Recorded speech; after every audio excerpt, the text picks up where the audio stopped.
Assalamualaikum warahmatullahi wabarakatuh. Ketemu lagi dengan gue Fajar Syaban Rahman di channel gue yaitu Fajar Syaban. Oke guys, ketemu lagi di channel kisah misteri. Nah kali ini gue ingin bercerita tentang kisah misteri yang gue alami sendiri ketika gue melakukan perjalanan tahun baru lalu, pas di tahun baru tanggal 1 Januari 2020 di Gunung Sumbing, Wonosobo, ketinggian 3371 mdpl. Nah, perjalanan diawal dari tanggal 29 Desember 2019. Gue berangkat sama teman-teman gue dari Banjarmasin berempat. Gue, adik gue Tegar namanya, Hussein, sama Fatur namanya. Jadi gue berangkat dari Banjarmasin berempat. Tanggal 29 berangkat, tanggal 30 sampai Surabaya. Terus tanggal 31 kita berangkat ke Wonosobo. Nah, kita sampai tanggal 31 kita berangkat ke Wonosobo dan sampai di Wonosobo jam berapa ya? Jam sekitar habis Isya, kalau nggak salah. Ya, habis Isya. Nah, kita di situ nggak langsung registrasi dan ngurus simaksi karena berhubung udah malam dan itu malam tahun baru juga, tanggal 31 Desember 2020 30 Desember 2019. Nah, kita langsung ke kedai kunang-kunang. Jadi kalau kalian ke Gunung Sumbing via Garung, nah itu di bawahnya tuh ada kedai kunang-kunang. Nah di situ gue tidur di situ, gue istirahat di situ, tahun baruan di situ. Nah di situ juga gue ketemu bareng beberapa teman-teman barengan gue. Nah gue sendiri dari Banjarmasin kan orang 4, dan ketemu pendaki dari Jakarta 2 orang, namanya Agam sama Agung. Nah Agam sama Agung gue ketemu, jadi gue berangkat dari bawah dari kedai kunang-kunang tanggal 1 Januari 2020 sekitar jam 9 gue ngurus simaksi, jam 10 gue berangkat. Nah jam 10 gue berangkat, di situ udah mulai gerimis coy, bukan gerimis sih, gimana ya, udah mulai mendung. Gue juga gimana ya, bulan Desember lah. Gue usahakan kalau mau naik gunung itu jangan di bulan-bulan hujan, jangan di musim hujan gitu, Desember. Nah gue jam 10 berangkat, naik ojek sampai pos 1. Itu gokil banget sih, gue pertama kali ngalamin naik ojek se ekstrim itu.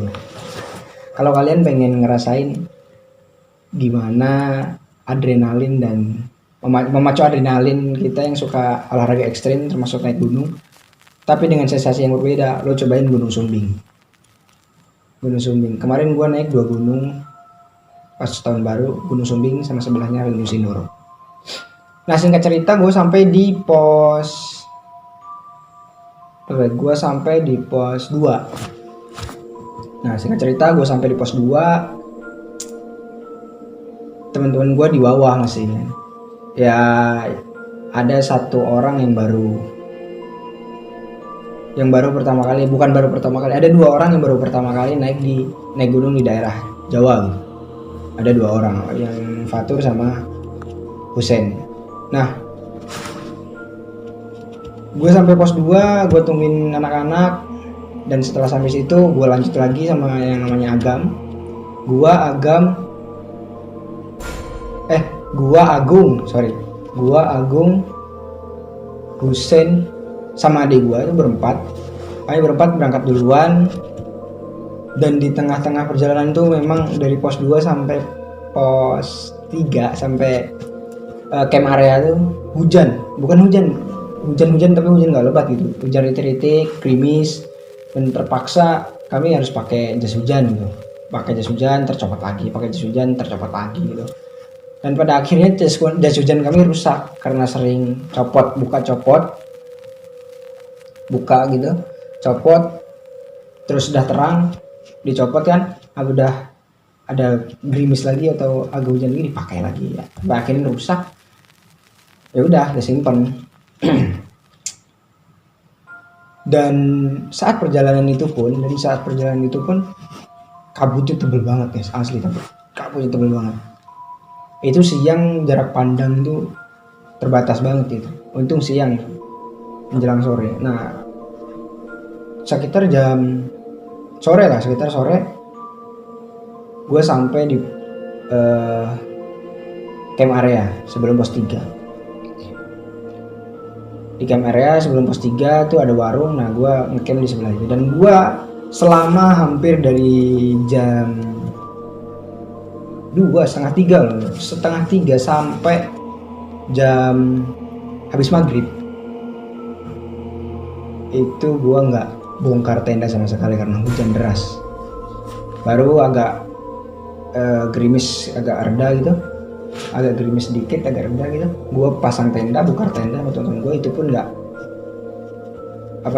nggak berdiri kokoh gitu, karena saking hujannya takut si air masuk ke dalam tenda. Yang penting kita bisa tidur dengan aman, air nggak masuk ke tenda. Tapi ya itu rembes sih, rembes gimana ya, nyerap gitu. Nah, singkat cerita, kami masak, nggak ada di situ, nggak ada apa-apa, situ aman, dimasak, makan, hamil dan lain-lain. Kami memutuskan untuk melakukan summit attack jam 2:30 pagi. Jam 2:30 pagi, gue udah pasang alarm, semua temen gue udah pasang alarm. Nah, gue tidur jam 9 kalau nggak salah, jam 9, jam 10 gue udah tidur. Nah, jam 2:30 pagi gue bangun dan bangunin teman-teman gue gitu. Nah, di situ ada 2 orang, yang Agam sama Fatur tadi. Yang Agam karena dia udah pernah ke situ sebelumnya, ke Gunung Sumbing sebelumnya, dia nggak ikut summit, nggak ikut summit jam setengah tiga itu. Nah, di saat perjalanan menuju puncak, saat perjalanan summit attack jam 2:30 pagi itu, pertama aman-aman aja, alhamdulillah. Ketika jalan sampai sekitaran Pasar Watu, tiba-tiba kabut mendadak tebel banget asli. Dan salahnya gue, kenapa?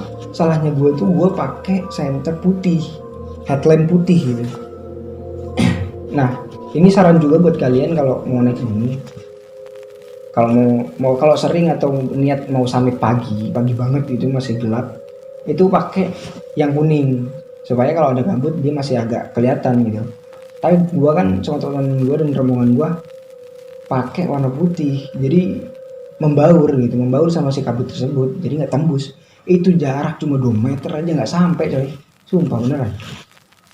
Akhirnya pada jam 3 kalau nggak salah, jam 3 sekitar setengah jam atau 45 menit kita jalan sampai sekitar Pasar Watu, itu kabut tebel banget.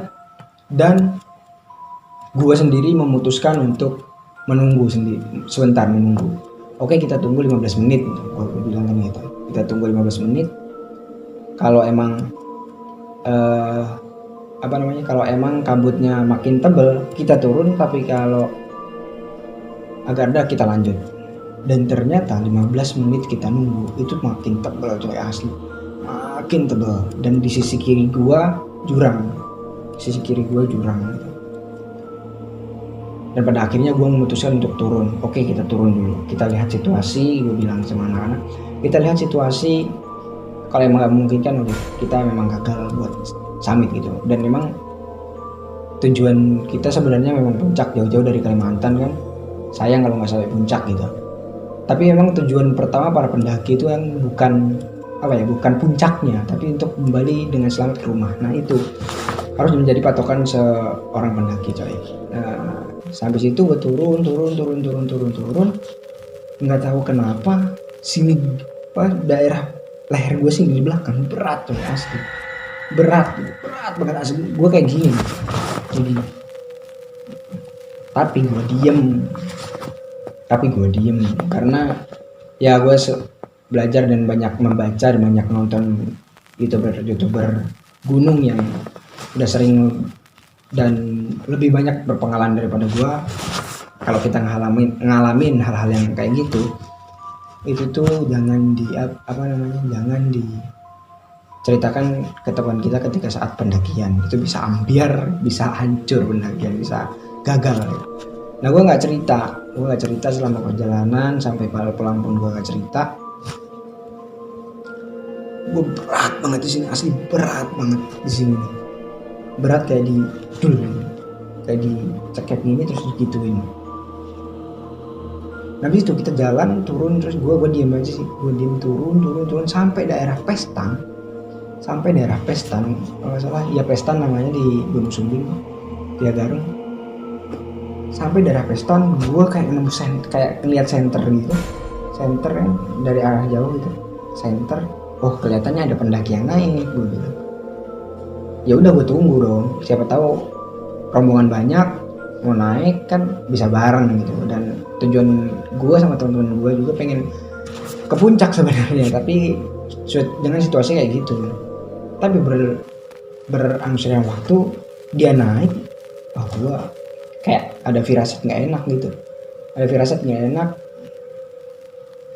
ini nggak bakalan reda, gue bilang. Ini nggak bakalan reda. Nah sampai situ ternyata yang naik tadi itu yang gue ngelihat center tadi itu sepasang suami istri guys, sepasang bapak-bapak dan ibu-ibu yang naik gunung juga. Dia mau summit, gue bilang. Terus summit pak? Iya summit. Terus gue bilang kan, pak cuaca nggak mendukung banget, dia bilang. Cuacanya kabutnya nggak kelihatan, saya aja nggak kelihatan 2 meter jarak pandang, dia bilang. Terus mereka diem gitu, kita juga diem kan, nggak bisa maksa mereka juga. Tapi kalau memang bapak mau lanjut aja nggak apa-apa, saya cuma bilangin aja gitu. Tapi nggak lama dari situ mereka ikut kita tuh buat turun gitu. Mereka ikut kita buat turun ke bawah. Nggak lama dari situ kalau kalian yang sudah pernah ke Gunung Sumbing,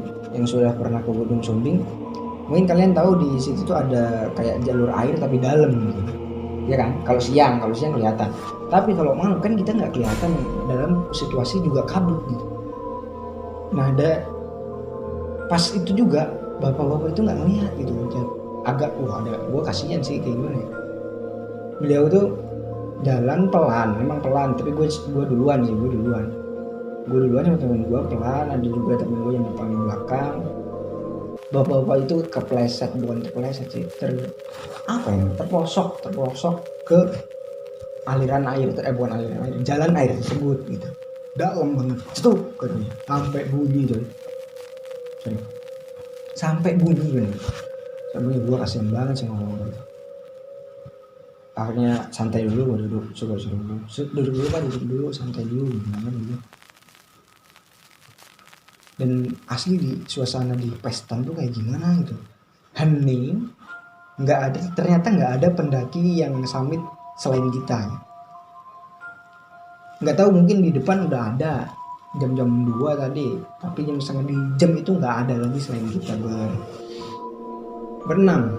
Teman gue berempat sama bapak-bapak dan istrinya 2, jadi 6. Akhirnya habis itu bapaknya katanya udah enakan, gue balik ke tenda, gue tidur lagi. Dan lucunya teman gue, woi kenapa lu balik? Kabut anjir, gue bilang kabut, gak kelihatan gitu. Ya sampai situ alhamdulillah nggak ada apa-apa lagi. Itu aja sih gue ngerasa di daerah Pestan sama Pasar Watu itu agak ngeri. Itu aja sih, agak ngeri di situ gitu. Kayak ada yang ngikutin dan kayak ada yang ngekek gua di sini berat gitu ini. Pernah nggak sih itu? Rasanya tuh kayak di belakang sini leher, ini leher kan, nah gitu. Terus tapi ada yang kayak megang gitu, nah. Ya gitu. Lu rasain sendiri deh. Sebelum itu kita summit, tapi alhamdulillah gue sampai puncak jam 7, gue summit sampai jam 10, 3 jam. gue summit sampai jam 10 malam. Nah, dan ketika turun juga, ketika turun sih ketika turun kita kan jalan tuh sampai pos 1 kan ada ojek sebenarnya, tapi kita memutuskan untuk jalan kaki. Udah gue jalan tuh kan, jalan. Gue nggak tahu kalau di apa namanya, kalau di depan tuh pas tikungan tuh ada kuburan coy. Gue kaget bener, posisi kabut, hujan deras, terus jalan tuh jadi kali kan. Pas gue lewat ada kuburan, dan temen gue yang tadinya bareng sama gue terus gue tinggal kencing bentar itu udah hilang jauh. Dan kata dia yang namanya Husein kan, kata dia juga dia denger gue manggil, padahal gue nggak ada manggil sama sekali. Dan dia bilang gue manggil nama dia gitu, Sen gitu katanya. Pas dia lihat ke belakang gue nggak ada, emang udah jauh sih, dia jalan tanpa henti, nggak stop gitu, lanjut terus sampai bawah. Nah itu sih mungkin kejadian terakhir dia ada yang manggil, tapi sebenarnya gue nggak ada manggil, dan itu udah jauh jaraknya, manggil kedengeran dalam posisi hujan deras. Nah itu dia cowok. Nah oke coy, itu aja mungkin cerita di Kismis kali ini. Masih ada kismis-kismis selanjutnya di perjalanan gua perjalanan gua sebelumnya yang gua traveling dan lain-lain. Oke? Jangan lupa dukung terus channel gua dan tekan tombol subscribe, like dan komen. Gua Fajar Syabanur Rahman. Assalamualaikum warahmatullahi wabarakatuh. Bye.